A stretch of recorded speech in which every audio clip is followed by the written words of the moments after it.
All right, it's time for me to do the second installment of my tutorial series for 65.816 assembly language, as you might use it on the C256 Phoenix. I'll have a link in the description below to go back to the first video in the series. But let's go ahead and get started with the video 2.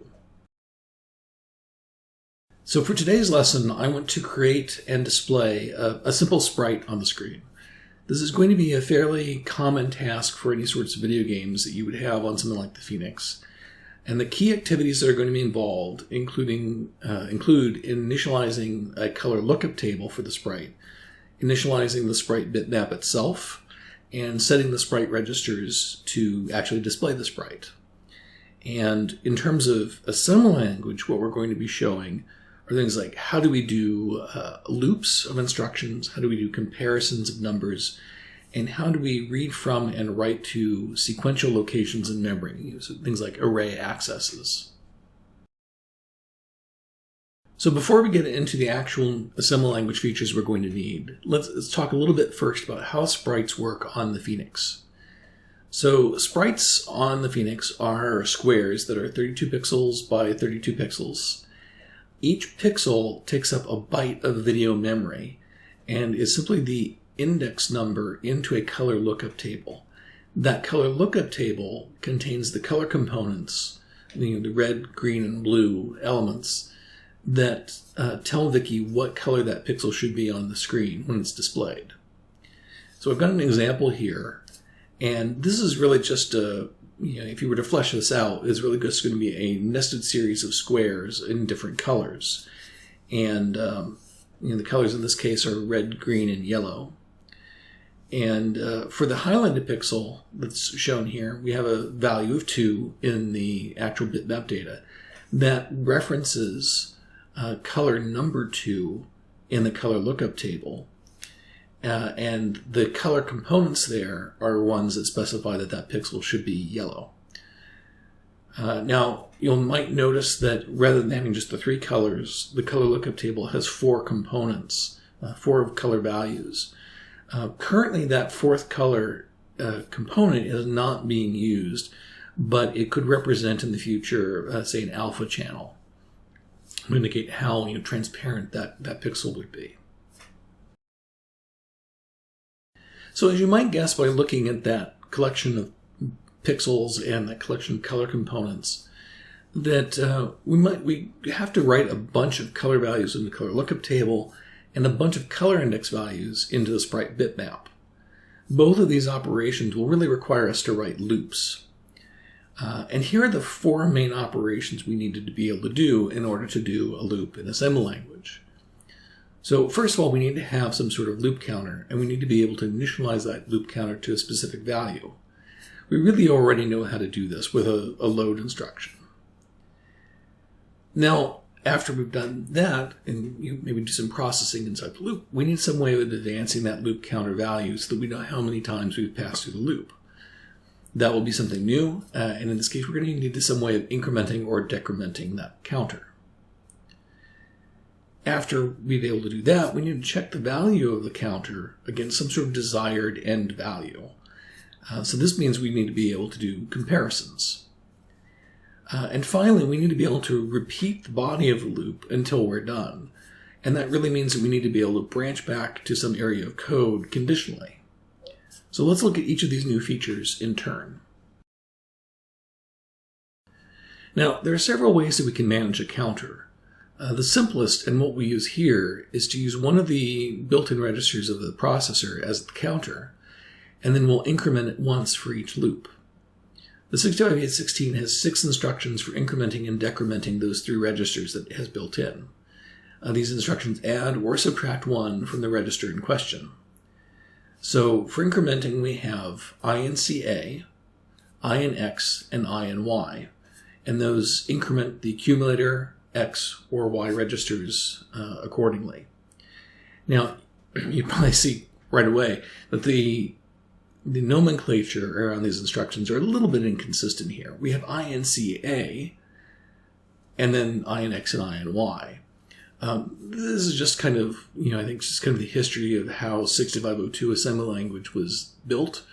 The INCA instruction is really kind of a generalization of a broader increment instruction that exists that we'll probably talk about some other time.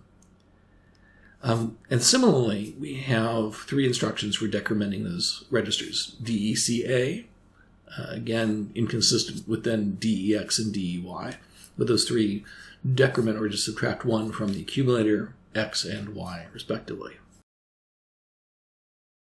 Now, before we go any further, we really should revisit the processor status register. So the status register contains the several flag bits that are listed here on the slide. We've already talked about M and X, which control how the processor handles certain instructions and the widths of the A and the X and Y registers. But now I'm going to talk about 4 additional flags that reflect the results of previous instructions. So the first one here is the N flag. This flag is set if the result of the last operation was a negative number. That is, if the most significant bit of the result was a 1, then the N flag will be 1. If it was a 0, the N flag will be clear. V, this is the overflow bit. This flag is set if the result of the last operation could not fit into the register or the memory location where the result is stored. This is not used terribly frequently, but if you're using signed numbers especially, it's important to understand that flag. The Z flag. This is a very important one. This is used very frequently. This flag is set if the result of the last operation was 0. So it's the 0 bit. C is also very important. This flag is set if a carry or borrow was needed from the last addition, subtraction, or shift operation. Now, it's important to note that these bits are not set by absolutely every instruction. Different instructions will set different subsets of these bits or not affect them at all. You really need to consult the manual to know which instructions alter which flags. I should note, however, that it's pretty sensible which instructions are changing which flags once you've kind of gotten into and gotten used to the assembly language. Now, 65.8.16 has a set of instructions to let you compare a register to a value. The comparison is made by subtracting the operand for the register in question. And the status flags we just talked about, those are set according to the result of the subtraction, but the register itself is not changed. So CMP takes the accumulator and compares that to the operand. CPX and CPY do the same things for the X and Y registers. And the flags that are affected by these compare instructions are the N, Z, and C flags. So Z will be set if the values are equal. C will be set if the register is less than the value of the operand when you're dealing with unsigned integers. And N will indicate if the result of the subtraction was negative. Unfortunately, you can't really use that for signed values because of overflow. So signed comparisons are a little bit more complicated. We're not going to address that here. In order to keep looping, we're going to have to branch back in our code. But we will not want to branch if we're done. So that means we need to have some sort of conditional branch. Now the 65.8.16 has a set of conditional branch instructions. There are 2 for each of the 4 flags in the status register. So there's a branch for if that particular flag is set, and there's a branch for if that particular flag is clear. For example, BEQ will branch if the Z flag is set, so branch if equal. And BNE will branch if the Z flag is clear, branch if not equal. And in this table here I've shown there are 2 branch instructions for the N flag, 2 branch instructions for the carry flag, 2 branch instructions for the overflow flag. Now, something to keep in mind is that branches have a fairly limited range. Most branch instructions that we're going to deal with, and certainly these conditional ones, only take a single byte operand. And that byte operand value is the offset to add to the program counter register to get to the target address of the branch. So that means that a branch can only go forward or backward by around 127 bytes. Now the assembler will take care of that for you. You don't have to worry about it, but just be aware you can't branch just anywhere in your code. It can only be within the neighborhood of what you're working on. So I want to take a little diversion here for a moment and talk about not new instructions, but about addressing modes. So when we want to provide a value to an instruction, or we want to provide a location in memory in which to store or read some value, we do that using the operands to instructions. But we need to have several different ways to talk about what these values and addresses actually are. These different ways of specifying the values and addresses are called addressing modes. The 65-bit 16 provides several of them, but we're just going to talk about 3 of them today. And 2 of them are things we've already seen, but they didn't call out as anything special. So those 3 addressing modes are immediate, absolute long, and absolute indexed long. Now the first one here is immediate mode. And this is one we've already seen before in lesson 1. It's indicated in assembly code by that hash mark. In immediate mode, the bits that are actually in the operand bytes of the instruction, that's the actual value that that instruction should use. Load instructions and compare instructions and some math operations all support the immediate mode.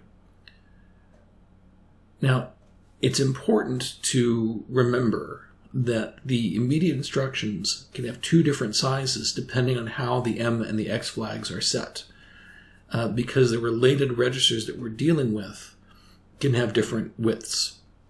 So I'm showing here 2 examples, LDA hash $12, which loads 18 into the accumulator, assuming that the M flag is set.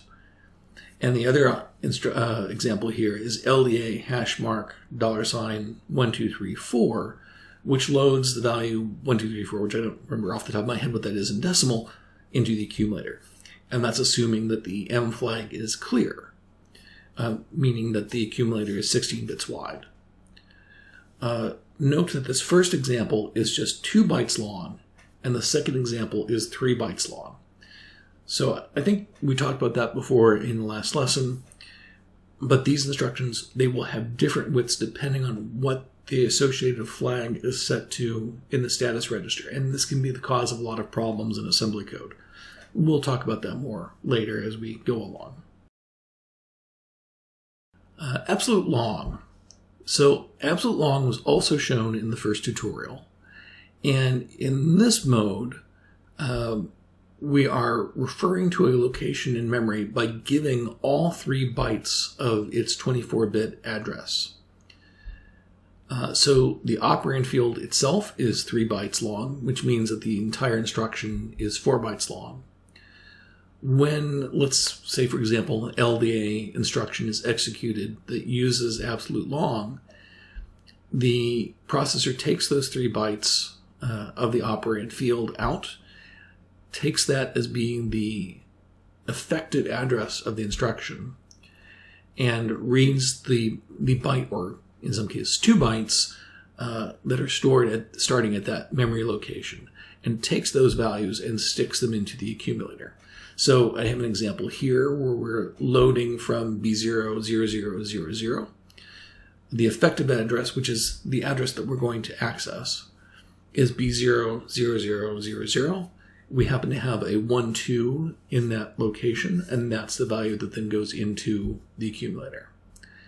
Now, not every instruction supports absolute long, but LDA and STA both support it. Okay, the next one is absolute indexed long. So the name of this is a bit of a jawcracker. It's quite long.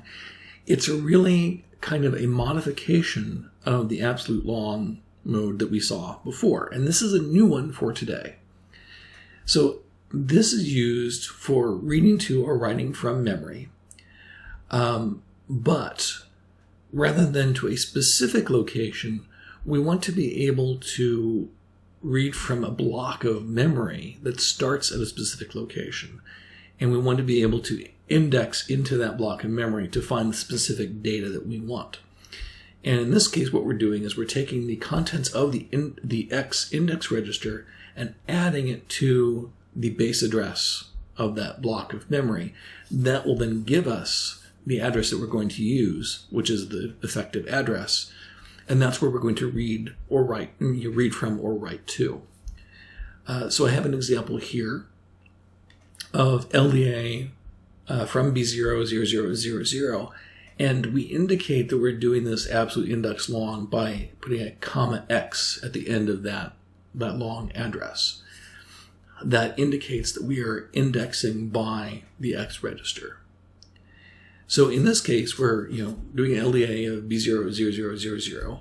The base address is that B00000, and if X happens to contain the value 2, that value 2 will then be added to that base address to give us the effective address of B00002.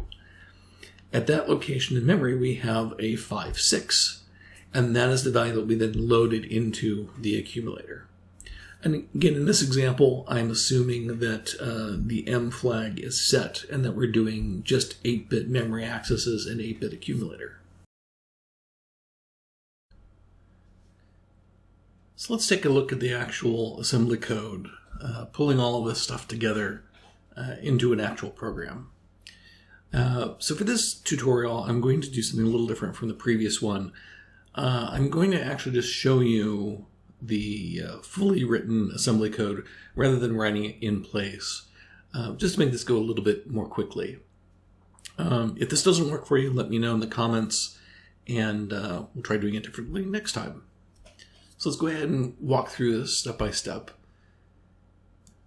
The first section here is a preamble, and this should look familiar from the previous lesson.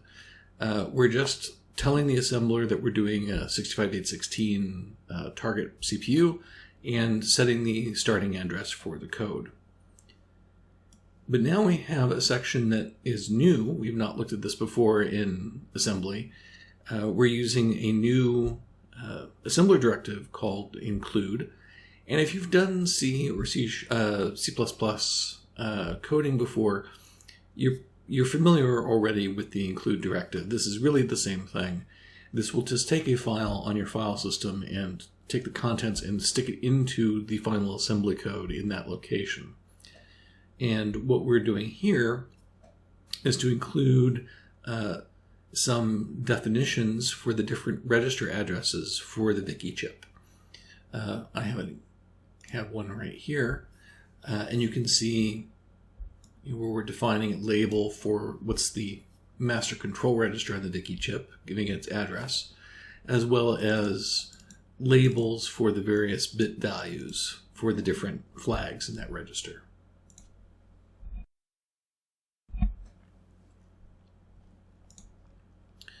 Next, I'm defining a label of my own, and this is going to be the starting address for where we're going to stick the bitmap for the sprite, for sprite 0. And just for simplicity's sake, I'm putting it at the very beginning of video RAM. Remember, bitmap data for sprites, in order for the Vicky chip to work with them, needs to be in the video RAM itself, and that starts at B00000. So now we can go ahead and start our code. Very first thing I'm going to do in the actual code is to set the M and the X flags the way that I want them, and tell the assembler what the value of those bits are, what the assembler needs to assume that they are. And for this code, what I'm doing is an 8-bit wide accumulator, but 16-bit wide index registers. So the X flag will be cleared and the M flag will be set. I find that I tend to use this combination of register widths fairly frequently. This works great for when you're dealing with single byte data all the time, but you might need to be looking at a fair amount of it, more than 256 bytes. You won't always use this in your code, but for me at least, it seems like this is a fairly frequent combination of settings. So now that we've got that, we're going to initialize the color lookup table. And what this will involve is taking the actual bytes that we've got in our assembly code, listing out what all the different colors are supposed to be in the sprite, and copying that into a special location in Wiki memory for the very first color lookup table. LUT0 is what it's called. And we're going to do that with a loop. So we start off by initializing our counter, and we're going to use the X register for the counter. So we set X to 0. And then we want to read a byte from the assembly code where we actually have the raw data for those colors. And I've got a section in my assembly code, which I'll show you in a moment, which is called LUT start. That's where I'm storing in the assembly code the color values. And I want to read the xth byte, so the byte referenced by x into the accumulator.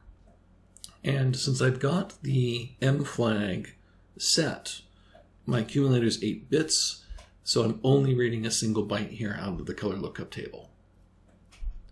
So once I've got that byte, then I need to store it into the 0th color lookup table in the Wiki chip. And I'm going to do that with the complementary store instruction. And this graph LUT0 pointer, this is the very first address byte of the color lookup table 0 in the Wiki chip register space. It is defined here in Wiki to include, scroll down to it so you can see what it is. There we go. So here are all the color lookup tables that are defined, for the graphics. And here is 0, and its address is AF2000.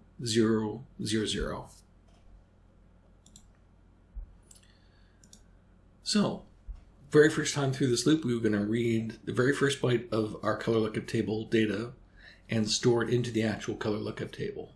Then we're going to increment x, and then we're going to check the value of x against a target value. Now, I'm using the special syntax here that 64task does. Not all assemblers will do this, but this is a multiplication. So the assembler sees this and says, oh, 256 times 4, whatever that value is, it's 1024. It will take that value and stick it into the machine code. So this is going to do a check of x against 1024, which will be the index of the byte right after the color lookup table. This multiplication operations happening here is not being done on the 65816. It's not being done by the assembly code. It's actually being done by the assembler, and the raw value is put into the machine code. So this is it's sort of a preprocessor operation. It's an assembler directive, really. And we'll be using stuff like that in a couple places. The reason why I'm doing that is just to make this a little easier to read. The color lookup tables have 256 colors in them, and each color requires 4 bytes to specify. So in order to know how many bytes I need to read, I'm just multiplying it. And that way I don't have to remember, oh yeah, it's 1024 bytes in the color lookup table. Now, the very first time through this loop, x is going to be 0. Obviously, it's not going to be equal to 1024, so the z flag is not going to be set the first time through the loop. So after we do the comparison, we have this conditional branch. The condition here is NE, so not equal. This will check to see if the z flag is clear, and if it is, then the branch will actually happen. So the first time through the loop, x is 0, that's not equal, z is set. That means B and E will actually happen. That branch will actually happen, and it will go back to this line here. So, excuse me, x is going to be 1 at this point. So then we take the very next byte, loot start plus x, which is 1. So it will take the second byte after loot start, read that in. That's going to be the very next byte in the color table. It will store it into the next byte in the color lookup table in the Vicky chip, increment X again, and so on and so forth. After you've copied over all 1024 bytes, CPX is going, X is going to be 1024 once we do this increment, and at that point they will be equal, so B and E will not take that branch, instead you'll fall through to this next line here. And at this point we're going to do exactly the same thing, but we're going to be copying the bitmap data from the sprite that we're including in the assembly code into the video RAM. So again, we initialize our counter. We started off at 0. We read a byte out of our machine code. And again, I've got a label here, image start. That is going to be the raw bitmap data. And then I store a byte of that into the video RAM where I said I was going to store SP0. And again, that starts at the very beginning of the video RAM. Again, increment X. Again, compare X to some target value. And branch so long as it's not equal to do this loop. So what is the target value? Well, because sprites are 32 pixels by 32 pixels, each pixel is a byte, I need to copy 32 times 32 pixels. And again, I'm doing the multiplication here just to make this assembly code more readable. Now, once this is done, all the data has been copied to the point where Vicky can use it. Now what we need to do is to tell it to actually display the sprite. So this means we need to go and start setting Vicky registers. So the very first thing we need to do is we need to tell Vicky that we want to display graphics and that we want to use the sprite engine. Now, the way Vicky is set up, there are different engines for the different graphics subsystems. There's one for sprites, one for tiles, one for the bitmaps.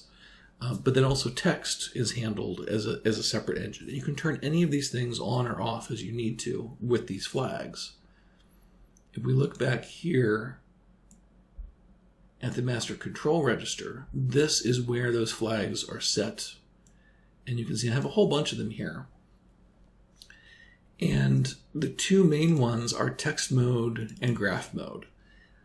For this tutorial, I'm going to leave text mode turned on. I want to have text displayed as well, because when we end this code, we're going to go back to the monitor, and we need to display the monitor command prompt and all that sort of thing. So I want to leave text mode on, but I need to turn on graphics mode in order to see the sprites. So I need to set both of these bits. Whenever you want to have both graphics and sprites or any type of graphics enabled, you also need to have this text overlay bit turned on. That is the bit to tell Vicky that you're going to combine text and graphics on the same display. So I need to set all three of these. But I also need to tell it which graphics engine I'm going to use, in which case in this case I'm going to use the sprites. So we need to have this fourth bit turned on as well. And I'm not going to do anything with tiles or bitmaps. I can leave those off. I'm not going to do gamma correction or any of that kind of stuff. So I'm really just setting these 4 bits. And the way I can set this, I can either put that actual, I can calculate that value out by hand and put that in here. But instead I'm going to use, again, an assembler directive. So I can refer to each of those labels, and I can OR them together using the vertical pipe. Just like that. If you've done the C, C#, C++ coding, Java, I think, bitwise ORing is done with the vertical bar, and it's the same thing here. The difference from those is, again, this is an assembler directive. The ORing operation is being done by the assembler. So it is pre-calculating the values here from those labels, ORing them together and coming up with the value that you're going to load into the accumulator. And that value will go into the machine language itself. So all the 65816 is doing is loading in some number that has been provided by the assembler for us. And then the next operation is then to store that into the master control register. So the effect of these two instructions will be to set the flags for text mode overlay, graphics mode, and sprite mode. Now once that's done, we need to then tell the sprite engine that we want to show the very first sprite. We want to enable that. And that's what we do here. So each sprite has got its own control register that those are specified here. Here are all the registers for sprite 0. Each sprite has the exact same set of registers at slightly different locations. And each sprite has got a control register. That control register has an enable flag in the bit 0 position. And then you can specify also what color lookup table to use in that sprite. And these are the different mask values that you can put in there. And then likewise, you can set what layer, how deep into the screen that particular sprite is. We're not going to be messing with either of those. We're just going to use lookup table 0, which is just a 0, and we're just going to leave it at the default depth. So really all we're going to need to do is to set the sprite enable flag. And that's what we do here. So this is just telling VikiChip that sprite 0 is turned on. Now we also need to tell Viki for sprite 0, where is that sprite bitmap data in the video RAM? And that's what we set here. Now because I chose to put sprite 0 at the very first byte of the video RAM, I can get away with just setting this stuff to 0. The reason for this is that whenever on the Phoenix you need to specify, you need to tell Viki where something is in video memory, you're always providing the offset to that data from the beginning of video memory. So you're not providing the actual address of that data that the CPU sees. You're providing the offset into video RAM. Since the sprite bitmap data is at the very beginning of video RAM, that offset is 0. So I'm just putting a 0 in here. Later on, as we start getting more sophisticated stuff, we start having more sprites, maybe we start having some sprite animations or something like that, we'll need to be cleverer about how we specify that address. So we'll get into that when we cross that. But in that after this point, Viki now has everything it needs to know how to show that sprite. It knows where the bitmap data is. It knows that the sprite is turned on, and it also knows what color lookup table to use because we're using color lookup table 0. But what Viki doesn't know is where to show that sprite, because sprites can be moved around on the screen. To do that, we come back to the sprite definitions. Here are 4 bytes in the register space for Viki that are the X and Y coordinates for sprite 0. There are 2 bytes for X, low and high, and 2 bytes for Y, again, low and high. Because the screen is big enough, you can't specify X and Y coordinates using just a byte for each. You have to actually use 16 bits. So these are 2 16-bit registers. Now I could go in and set those 1 byte at a time, so doing 4 writes to do that, but the 65-bit 16 lets us do 16-bit loads and stores into the accumulator, so we can use that here. So just to show how this works, what I'm doing first is I'm switching back to a wide accumulator, so I'm clearing the M flag, and I tell the assembler that I'm using the long version of the accumulator, that I'm using a 16-bit accumulator. Again, I mentioned this earlier in the tutorial, it's really important that the assembler know how wide the accumulator and the index registers are at any given time, because when you load the value that you want to put into the accumulator, if you're doing a 16-bit load, you need to provide 16 bits of immediate data in that immediate mode instruction. And this .al is saying to the assembler, oh, when you see a load A in immediate mode, that number fits within a 16-bit operand field. If we had AS before that, that tells the assembler, oh, use only 8 bits, not 16. So really important thing to keep in mind as you're writing 65-bit 16 assembly code. Now, for the purposes of this example, I'm just going to stick this sprite at location 100 by 100 on the screen. So I'm going to take 100, load into the accumulator, and I'm going to write it to the X position register for sprite 0, and then to the Y position register for sprite 0. Now, because I'm doing 16-bit writes, because I've got a 16-bit accumulator, these stores are now 16-bit stores.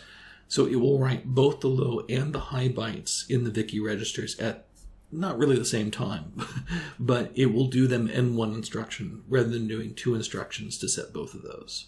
So this is just a way we can have the assembly code be a little bit shorter and a little bit clearer what we're doing by using that 16-bit write. So once these 3 instructions have been completed, the sprite should be shown at 100 by 100. So we're really done, and in that case, we just do a BRK to go back to the monitor. And then whoever is using this program can then do whatever at the monitor and fiddle around with the computer, or just restart it or whatever. Now, the one thing I haven't shown you is these last 2 includes. Where is that data coming from that we're going to store into the color lookup table and into the sprite bitmap? Well, this is where it's coming from. I have 2 include files that I've generated, bitmap.asm and colors.asm. So let's look at bitmap first. There is that image start label that I'm using as the base address for loading the raw bitmap data into the accumulator. And here's the actual raw bitmap data. This is showing another new assembler directive. It's called byte. And it's, as you might imagine, just lets you specify the byte values that go into the machine language at this point. So wherever image start happens to be, what is this? The next, 16 bytes starting at that location are going to be 0. And then the next 16 bytes are going to be zeros, and so on down, until we get to this point where there's a 23 and so on and so forth. And this goes for, you can see quite a ways. And these are, again, the color index numbers for the different pixels in our sprite. And these color indexes are then referring to, the color, the number of the color in the color lookup table. And the color lookup table data is being provided in exactly the same way. We have a label here, loot start, and then again the byte assembler directive. And in this particular case, each row is a particular color value. So this first one is just black, all zeros. The second one, if I remember right, the Vicky chip, the color lookup tables are blue, green, red, alpha. So this is, a somewhat moderate shade of just pure blue. Moderate shade of green, I think, and then would this be sort of a magenta-y? I think I don't really know. But anyway, these are all the colors that we have in our sprite. Now you might wonder, where did I get this from? Now, there are various ways that you can produce this, and various ways that you can bring this kind of data into your machine code directly. I'm just doing it this way. But the way I've done it is I have a PNG file that I created in a pixel image data editor. And I had written a little Python script that uses the Python image library code. Oop, I don't need that. To read that PNG file, bring out the index values from the PNG, store that in bitmap.asm, pull out what all the different color values are, and put that into the colors.asm file. So I've just generated this stuff with a script. Some of the image editors, I think, have extensions that can go and export that raw data for you, things like that. There are various ways of doing this, but this is just how I've done this one. And that's really it for the code. So let's see about going ahead and running it this time. So in the last video, I showed you how you might run the code inside the Phoenix IDE emulator. And there was a comment on that video asking if I could show how you run these things on the actual physical hardware if you happen to have it. So that's what we're going to do here today. And one of the ways you can get code into the Phoenix that's fairly straightforward is that there is a little USB debug interface built into the Phoenix motherboard.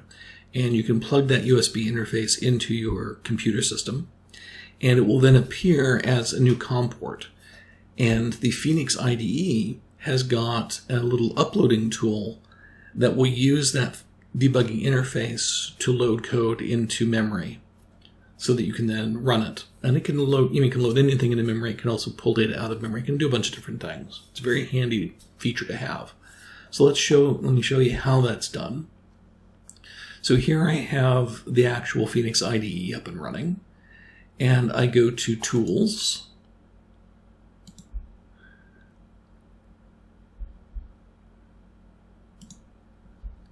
and open the uploader, and a little dialog box pops up. And on my particular system, the Phoenix debug interface appears as COM3. It will just depend on your own system. It'll just depend on circumstances, which COM ports you get. You'll have to figure that out. But you select the COM port for the Phoenix in that drop-down box, and then do connect. And then you can select the file. Now, again, you can do a bunch of different things here. You can read memory, you can store memory, you can even flash the firmware with this, but we're just going to load the hex file that we generated. And here it is. So this is the hex file that contains the actual machine code that assembly code specified. So I'll select that and then do send binary. And so now the code should be on the Phoenix. So let's pop over to the screen for the physical hardware.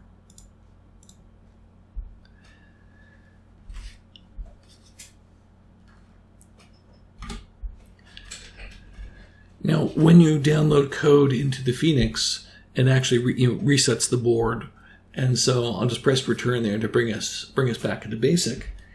And probably the simplest way to show that this code is in there, first of all, I'll clear the screen. Get all that stuff off there. And then I can just use the call statement in BASIC. Call is like SYS on the Commodore machines, or there's a call statement in Apple BASIC and probably a couple other ones. You give it the address of the machine language you want to run, and it will just go and call that machine language. Now, if you remember right, the address for the code, for the starting of the code, is 010000. So I'll just put that in here. And for Phoenix BASIC, the way you specify hexadecimal when you're typing in a program is with the @H. I think that's a fairly common convention with some of the older Microsoft dialects of BASIC that supported hexadecimal. So we're just using that. Anyway, there it is, call 010000. I'll press return, and there is our sprite. And you can also see that we've gone to machine language monitor. So if I do X and go back to BASIC, I can clear the screen again, and then you've got a little bit better view of that sprite. All right, now that we've seen this loop in action, seen what the code looks like, I want to point out here that the way that I've done it here is not always the best way to be copying data from one location to another. There are two alternatives that we should consider for the Phoenix, and I won't go into the details here, but I just want to call them out as being present. So first of all, the 65-bit16 provides two block move instructions, MVN and MVP. these instructions are faster than the way we've done the loop here, but they're a little more limited in terms of how they actually copy the data. I'll probably take a look at these in a later tutorial because they are fairly convenient for certain circumstances. Second, and this is specific to the C256 Phoenix, the Phoenix has special DMA, or direct memory access, hardware included in its chipset. This is not a feature of the 65x16, but it also allows you to copy blocks of data. It's a little bit more complicated to set up a transfer than what we've done here, or even MBN and MVP, but it's very flexible and it's very fast. Since this series about the 65x16 will probably not cover this feature in this series, but I may cover it later in a more Phoenix-specific video at some point, because it is useful if you've got a Phoenix lying around. All right, well, that covers it for this tutorial. I hope you found this interesting and useful. As always, if you have any questions or comments, please feel free to put them in the comments of the video, and I'll try to answer them as soon as I can.